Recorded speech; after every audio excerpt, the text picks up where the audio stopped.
పురాతన రాజ్యం యొక్క గుండెలో విధేయత మరియు విశ్వాసం యొక్క లోతైన భావం ప్రజలను ఒకదానితో ఒకటి బంధించింది. ఇది విడదీయరానిదిగా భావించబడింది. రాజ్యం ఒక న్యాయమైన మరియు న్యాయమైన రాజుచే పాలించబడింది. అతని ప్రజలందరిచే ప్రియమైనది మరియు అతని అత్యంత విశ్వసనీయ సలహాదారు. కేల్ అనే వ్యక్తి సమగ్రత మరియు గౌరవానికి ప్రతిరూపం. అయితే ఈ ప్రశాంతమైన రాజ్యం యొక్క ఉపరితలం క్రింద మోసం మరియు ద్రోహం యొక్క జ్యోతి తయారవుతోంది.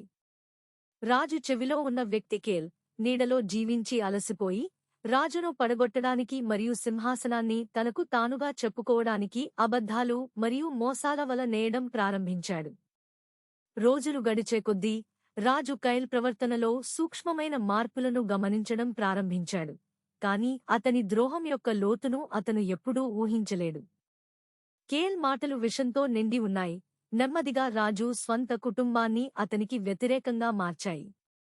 రాజ్యం పతనం అంచున ఉంది. రాజు హృదయం దుమఖంతో బరువెక్కింది. తన సొంత సోదరుడు తనకు వ్యతిరేకంగా మారినట్లు అతను భావించాడు మరియు ఈ ద్రోహం యొక్క బాధ అతని ఆత్మలో లోతుగా ఉంది.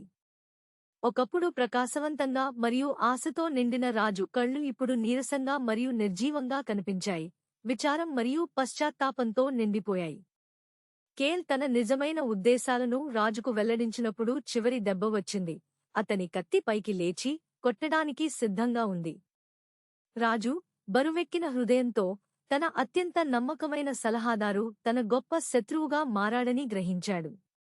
రాజు యొక్క ఆలోచనలు వారు పంచుకున్న మంచి సమయాల జ్ఞాపకాలతో మునిగిపోయాయి మరియు కేల్ యొక్క ద్రోహం యొక్క బాధ భరించలేనంత ఎక్కువగా ఉంది. రాజు చనిపోతున్నప్పుడు అతను కేల్ వెనుక నిలబడి ఉన్న తన సొంత కుమార్తెను చూశాడు.